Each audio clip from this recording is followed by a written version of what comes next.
Hello, Chosen One. The darkness has been pressing hard this week because it sees what you can't see yet, the door that's about to open. If you have been feeling an unprecedented, suffocating heaviness in your atmosphere, a relentless barrage of bizarre obstacles, or an inexplicable exhaustion settling deep into your bones right now, today, in this very hour, I need you to listen to me with absolute focus. You have likely interpreted this oppressive weight as a sign of your own failure. You have looked at the sudden betrayals, the strange whisper campaigns, the technologically weird glitches, and the erratic behavior of those around you. And you have wondered if you took a wrong turn in your spiritual journey. But I am here to completely shatter that illusion for you. The enemy is not attacking you because you are weak or because you have missed the mark.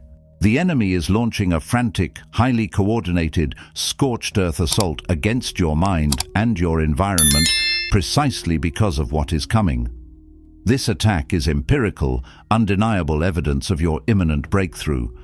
The opposition has reached a fever pitch because the principalities and powers recognize the massive paradigm shift occurring in your spiritual atmosphere. They are throwing absolutely everything at you because they are entirely out of time. They know what you have not yet fully realized. You have already won, and your elevation is unavoidable. This profound season of struggle, this gauntlet of spiritual surveillance and energetic drainage, is ending within the next 24 hours. By the time this message concludes, the invisible ceiling you have been pressing against will dissolve. This resolution is not arriving by some random stroke of luck or coincidence. It is arriving strictly because of the unglamorous, grueling, silent internal work you have done in the dark. You refuse to fold. You refuse to stoop to their level. You held your peace when you had every right to declare war, and the universe has verified your structural integrity. I'm Brian. For decades, I've been writing spiritual content and helping people to achieve real awakening, stripping away the cheap self-help jargon to reveal the raw, uncomfortable architecture of human psychology and spiritual evolution. The premise of our gathering today is simple but profound. The highly performative, deeply insecure individuals in your life are currently exposing themselves because the cosmic authorities, the spiritual FEDS, have stepped in to audit your timeline.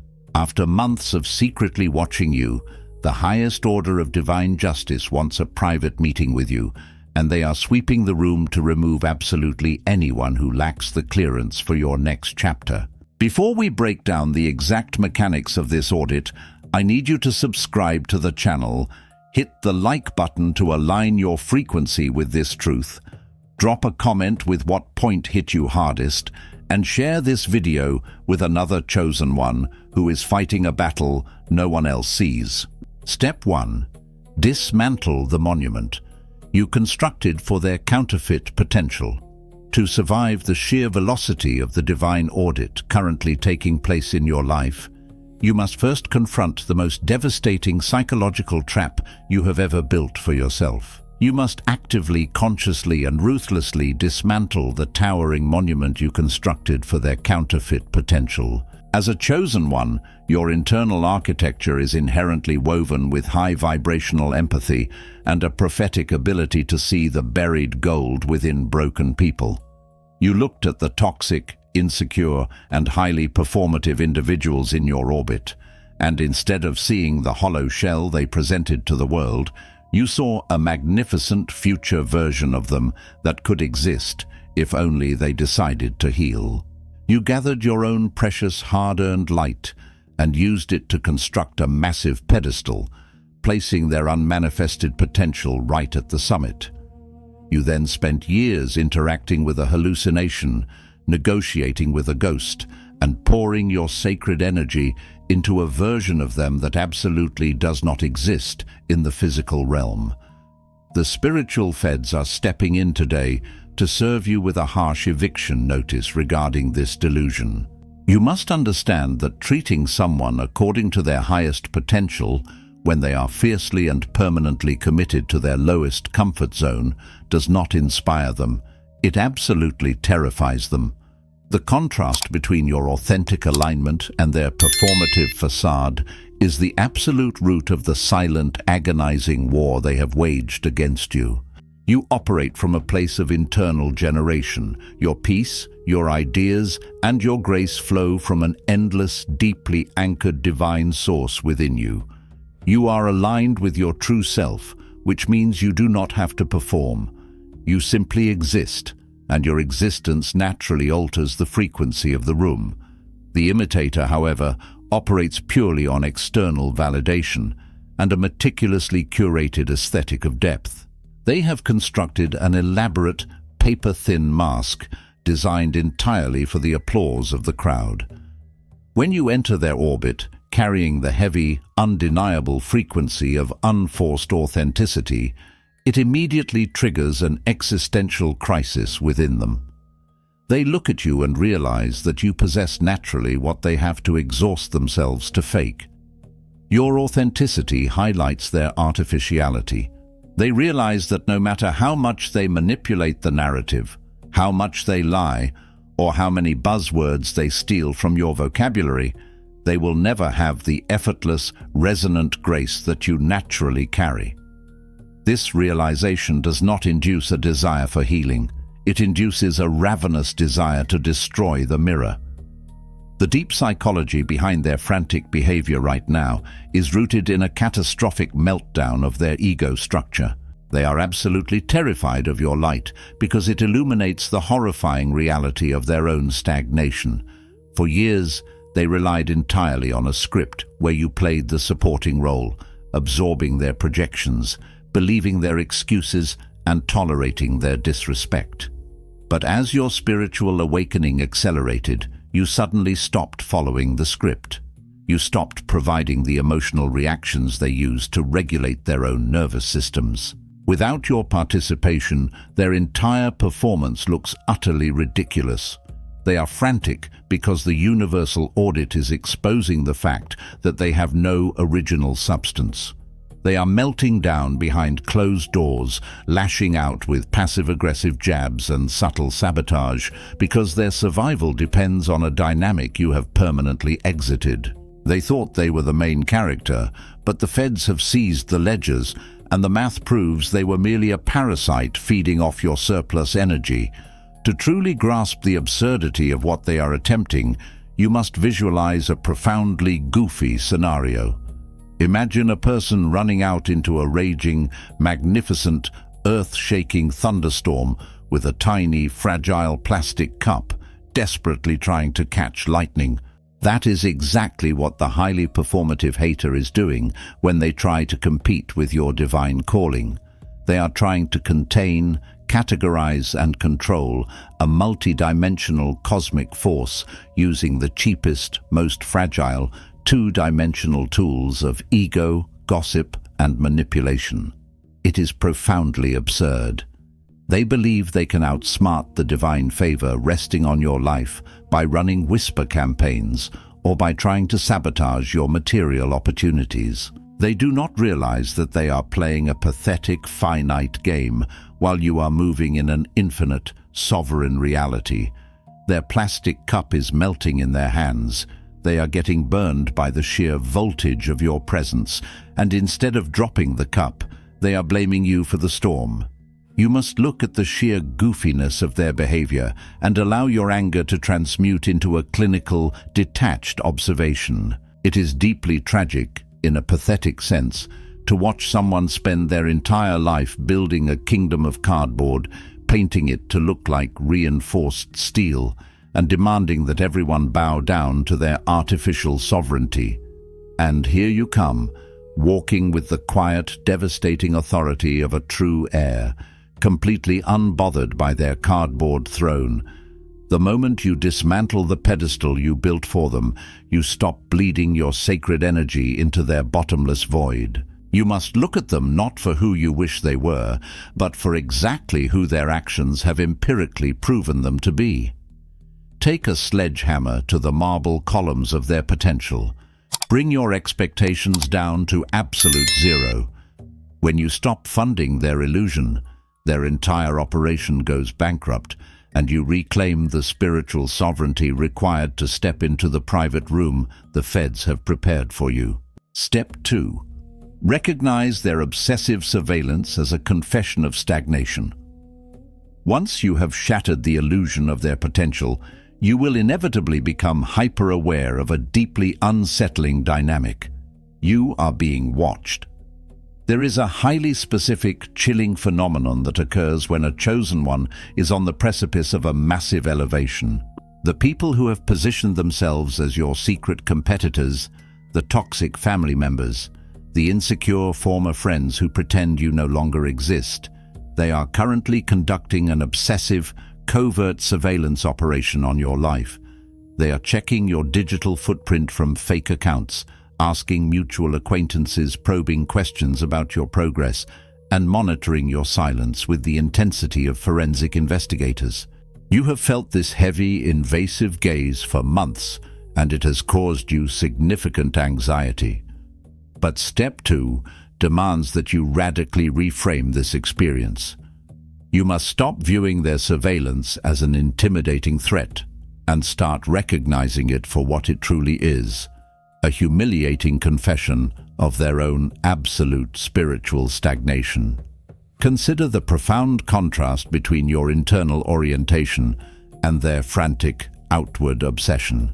As a chosen one, your gaze is fixed upward toward the divine and inward toward your own soul.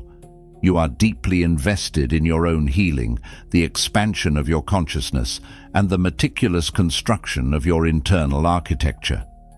You literally do not have the time, the desire, or the energetic bandwidth to monitor the lives of those who have wronged you. Your destiny requires your undivided attention. The performative imitator, however, possesses a vacant, echoing internal landscape. When they look inward, they find nothing but the terrifying void of their own unresolved trauma, deep-seated inadequacy, and a complete lack of original purpose. Because they cannot bear to live inside the haunted house of their own minds, they must project their consciousness outward. They must attach themselves parasitically to someone who actually possesses a soul. They have made you the absolute center of their universe because they do not have a center of their own. Your authentic alignment provides them with the emotional and psychological anchor they desperately lack. Let us dissect the deep psychology of why the hater and the imitator are so frantically monitoring you. It is entirely rooted in their fear of your unpredictability and their agonizing irrelevance. For a long time, they believed they had you completely figured out. They believed they could push certain buttons and extract specific, predictable emotional reactions from you.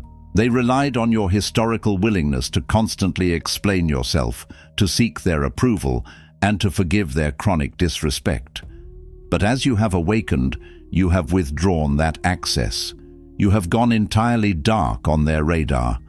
This silence is absolutely agonizing to the insecure manipulator. It creates a massive psychological vacuum that they cannot fill.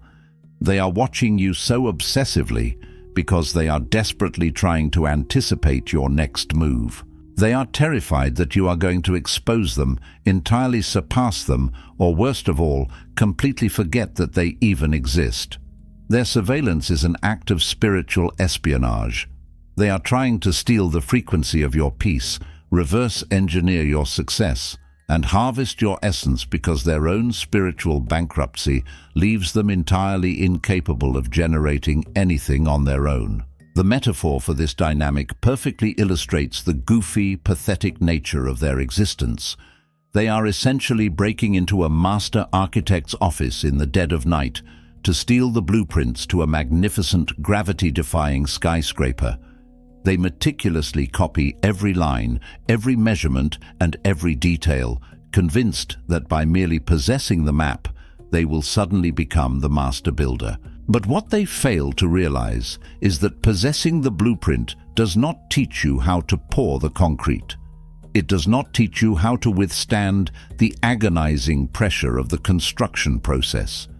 They can mimic your words. They can copy your aesthetic. They can even steal your boundaries and present them as their own, but they cannot replicate your spirit. They cannot steal the invisible, heavy anointing that the divine has placed upon your life. They are trying to play a complex symphony on a piano that has no strings. They hit the keys with tremendous force and dramatic flair, expecting beautiful music to fill the room, but all that comes out is the hollow, wooden thud of their own empty mechanisms. When you truly internalize this reality, the anxiety you feel about being watched will evaporate, replaced by a profound sense of clinical detachment. It is entirely goofy to think that someone would dedicate the prime real estate of their mind to a person they claim to dislike. You are living rent-free in a penthouse suite inside their head, while they are barely a forgotten footnote in your journal. They are sweating, stressing, and strategizing in a bizarre, one-sided marathon where you aren't even on the track. You are simply walking your path, enjoying the alignment, while they are sprinting past you in full aerodynamic gear, screaming at you to acknowledge that they are winning a race you do not care about. Allow them to watch. Let them observe from the cheap seats as you elevate. Their surveillance is not a sign of your vulnerability. It is the ultimate, undeniable proof that you are the standard they are desperately failing to reach. Step 3. Starve the interrogation room by withholding your sacred context. As the spiritual audit intensifies, the performative watchers will realize that passive surveillance is no longer yielding the data they need to sustain their illusions. This is the exact moment they will attempt to initiate contact.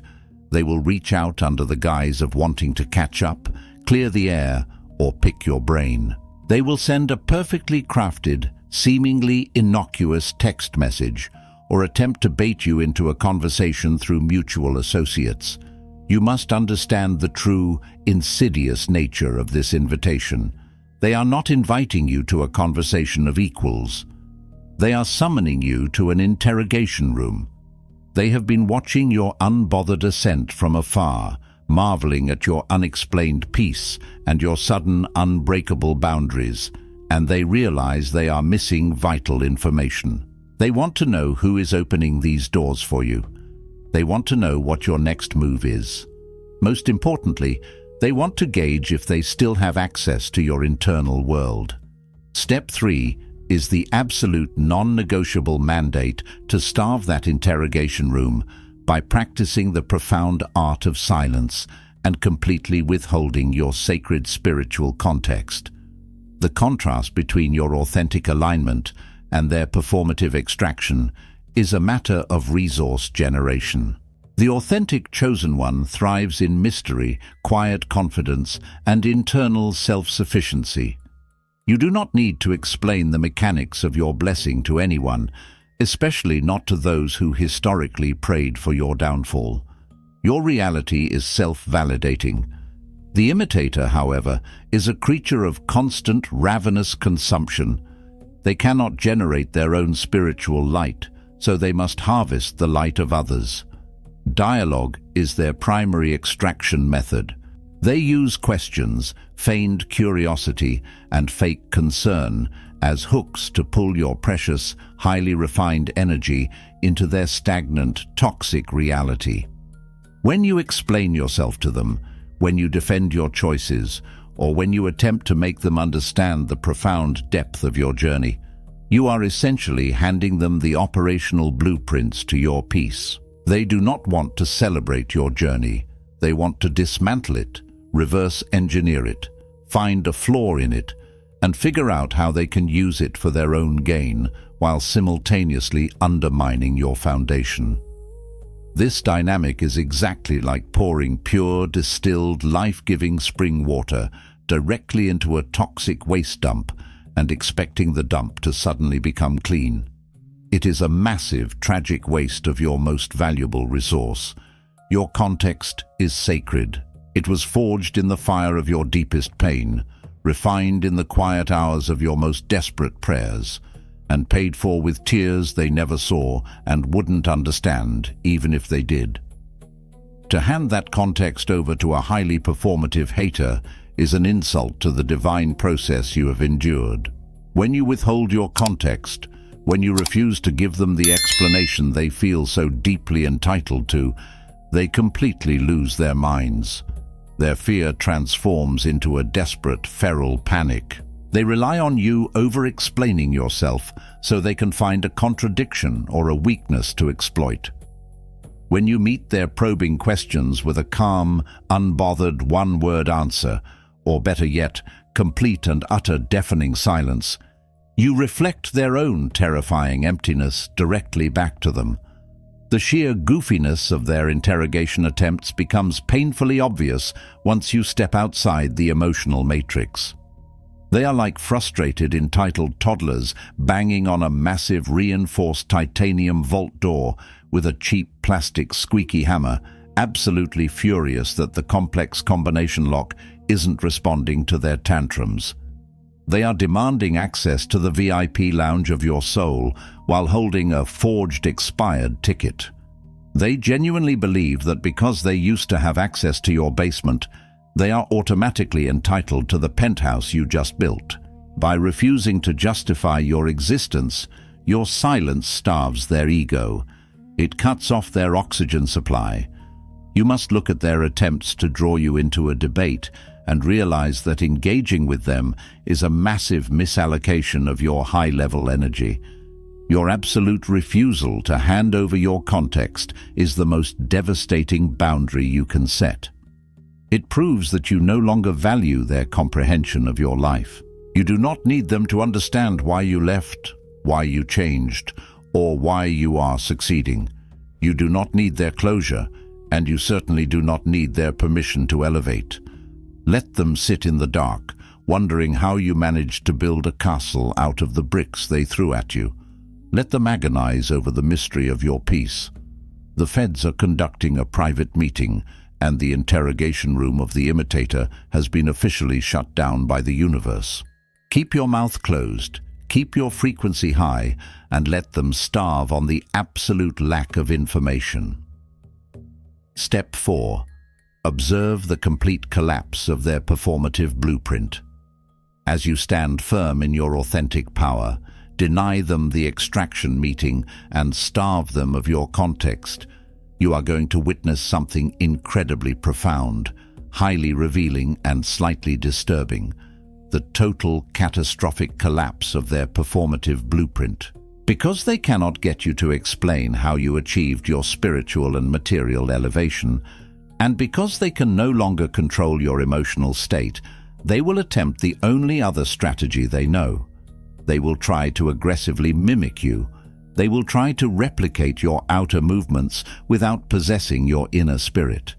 They will adopt your vocabulary, copy your aesthetic, mirror your sudden boundary setting, and try to project the same unbothered aura that you naturally emit. Step 4 requires you to step back, maintain your absolute composure, and quietly observe the absolute wreckage of their attempts to wear your anointing like a cheap Halloween costume. The contrast between your reality and their performance has never been more stark or more visible to the discerning eye.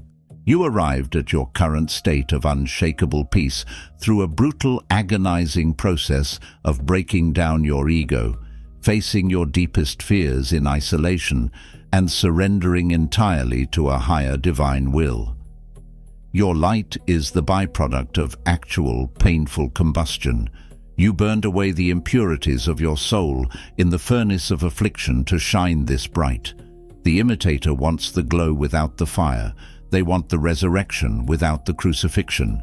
They look at your highly evolved life as a superficial mood board, a collection of desirable traits that they can just copy and paste onto their deeply fractured, insecure identity.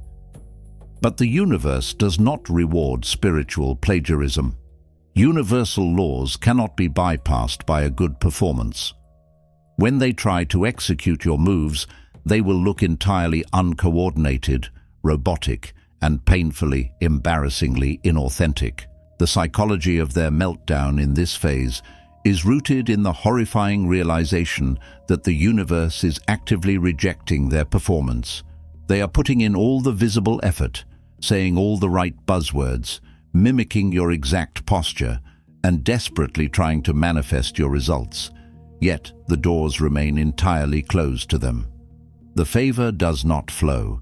The peace completely escapes them. They are terrified because they are beginning to realize that the universe responds to frequency, not vocabulary.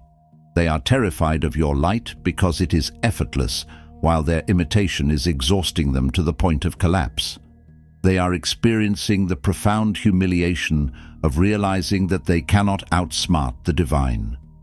They are standing on the stage, delivering the stolen lines perfectly, but the audience of the universe is entirely silent, completely unamused by the charade. It is a deeply poetic, slightly comical metaphor. They are furiously trying to operate a highly advanced, multi-million-dollar piece of heavy machinery using a manual they stole from a child's toy box. They are pushing all the buttons, pulling all the levers, and screaming at the machine to move, but they do not possess the actual ignition key.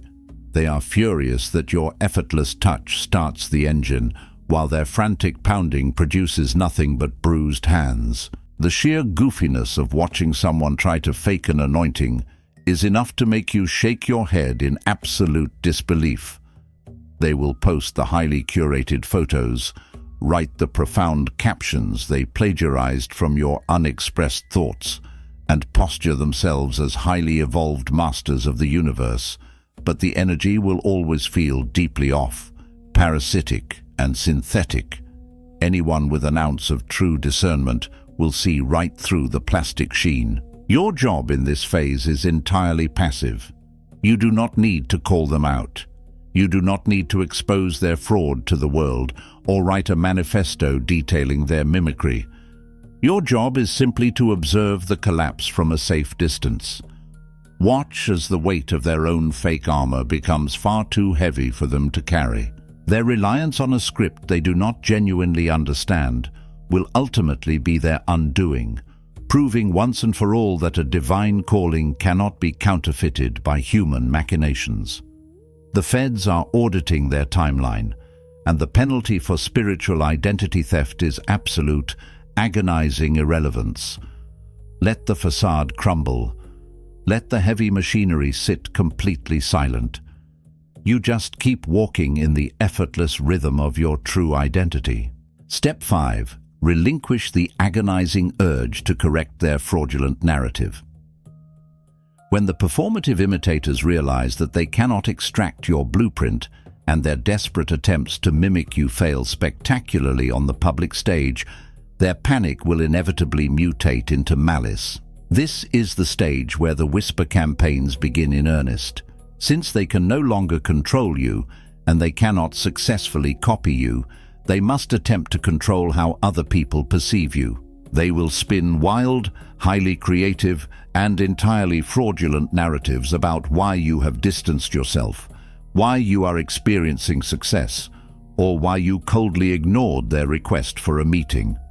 They will frame themselves as the benevolent, long-suffering mentors who taught you everything you know, or they will paint themselves as the tragic, heartbroken victims of your sudden, unjustified arrogance. Step 5 is perhaps the most challenging psychological hurdle for a chosen one. You must completely, radically relinquish the agonizing urge to defend your character and correct their lies. The authentic chosen one is inherently, down to the marrow of their bones, a truth-teller. You deeply value justice, integrity, and transparency, which makes it feel incredibly painful and intensely violating when someone is actively assassinating your character with a fabricated story. Your first instinct, driven by a righteous desire for justice, is to gather the receipts, stand on a mountaintop, and broadcast the unvarnished truth to clear your name. But you must understand the dark, highly calculated psychology at play here. The imitator is spinning this narrative specifically to bait you out of your peaceful alignment. They know that if they say something outrageous enough, your inherent sense of justice will compel you to engage. And the moment you step down into the mud to wrestle with a pig, the pig wins, because the pig loves the mud. Their fear of your light makes them desperate to drag you back down into the chaotic, dramatic, low-vibrational frequencies where they hold the home field advantage. The imitator relies entirely on the predictable script of action and reaction. By defending yourself, by writing the long explanatory post, or by calling mutual friends to set the record straight, you are inadvertently validating their false premise. You are communicating to them and to the universe that they still hold enough power to disturb your peace. You are treating their counterfeit currency as if it has actual value in your economy. They are melting down precisely because you haven't reacted yet. They are terrified that their ultimate weapon, public manipulation, is firing blanks against the impenetrable armor of your silence. If you respond, you give them the oxygen they need to keep the fire burning. If you remain silent, you force them to suffocate on the smoke of their own deception. Imagine you are an esteemed, world-renowned scientist, completely focused on completing a groundbreaking cure for a massive disease. Outside your laboratory, a loud, aggressive toddler with a megaphone is running around telling everyone that the moon is made of cheap, processed cheese and that you are a fraud for believing otherwise. Would you stop your world-changing research, unlock the doors to your sterile lab, and write a furious, peer-reviewed essay debating the toddler? Of course not. It is entirely laughably goofy. It is a massive, catastrophic misallocation of your high-level energy. Their narrative is the cheese. Your calling is the universe. Let them speak their nonsense to the people who vibrate at a low enough frequency to believe the lies.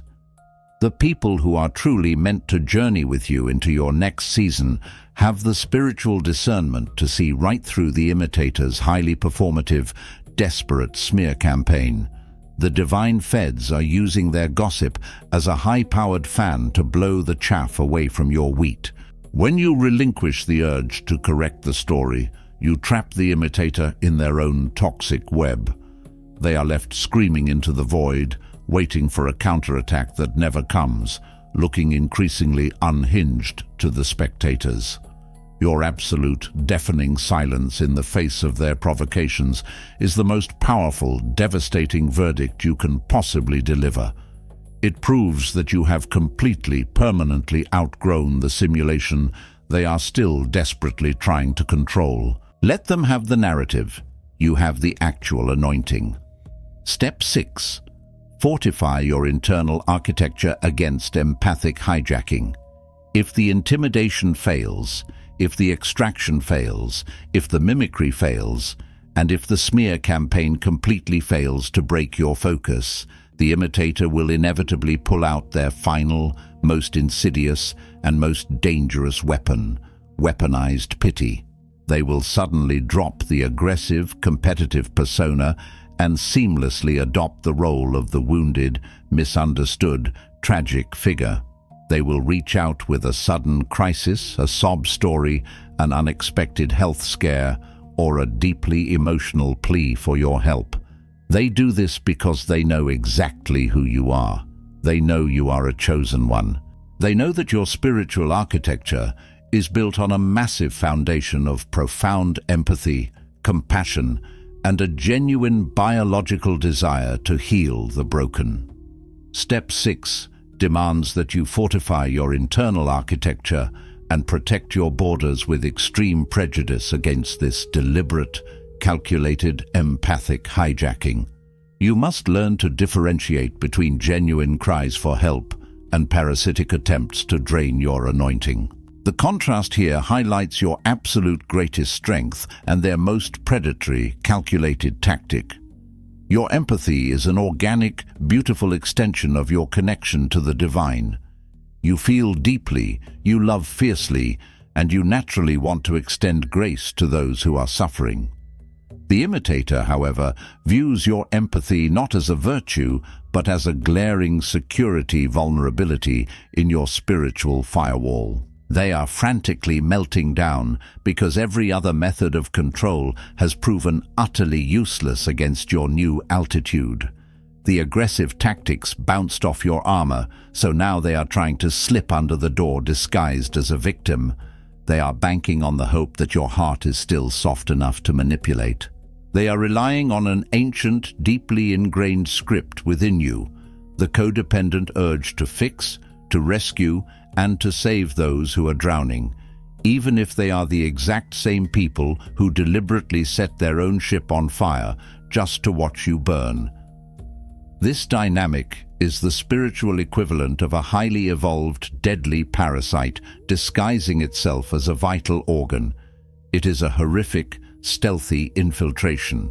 It is entirely goofy and profoundly absurd to think that the same person who spent months secretly rooting for your downfall, monitoring your struggles with gleeful satisfaction and attempting to ruin your reputation, is suddenly reaching out because they genuinely value your healing presence. They do not want to be healed. They want to infect you with their sickness so you stop outshining them.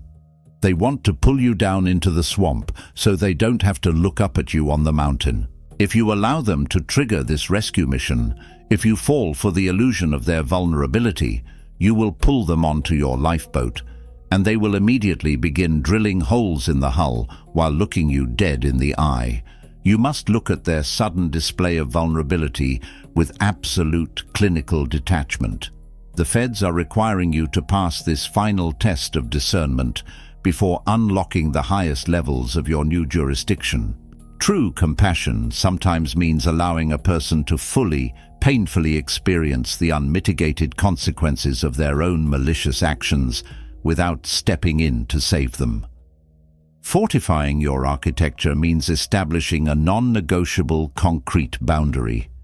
Your peace, your energy, and your anointing are strictly reserved for those who come in good faith, not for those who want to use your light as a temporary stolen bandage for the gaping wounds caused by their own toxicity.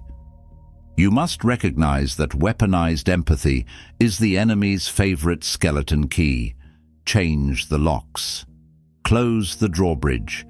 You are not responsible for rehabilitating the people who actively tried to destroy you. Let them figure out their own salvation and guard your internal architecture with the ferocity of a king protecting his most sacred territory. Step 7. Accept your radical elevation and shut the door to the past. This brings us to the ultimate glorious culmination of this intense, bizarre, and highly revealing period of your life. The Feds wanted a private meeting. They initiated the audit. The imitators exposed their absolute emptiness. They failed to copy your code. They starved in the silence, and their empathic hijacking was denied. The only thing left for you to do in Step 7 is to radically, unapologetically accept your massive elevation and permanently, irrevocably shut the heavy iron door to the past. You must understand, deep within your spirit, that the immense pressure you have felt, the intense, suffocating warfare, and the goofy, frantic machinations of these highly performative individuals were never truly about pulling you backward. In a profound, paradoxical way, the universe allowed this intense friction to occur so you could build the specific spiritual muscles necessary to carry the massive, crushing weight of your impending promotion. You and the imitator are no longer operating in the same dimension. The contrast is final, the separation is absolute. You have broken through the atmospheric drag of their low vibrational expectations and entered into the frictionless, expansive vacuum of divine favor. You are moving at a speed and a frequency they simply cannot comprehend. They are trapped in a permanent, agonizing loop, endlessly repeating the same toxic cycles, fearing the light, reacting to shadows, and fighting ghosts. You, however, are creating entirely new realities. The psychology of their current state is one of permanent, unavoidable irrelevance. They have finally realized the most terrifying truth of all. They are not the main characters in your story. They were merely the resistance training, the heavy weights you needed to lift to prepare for your true calling.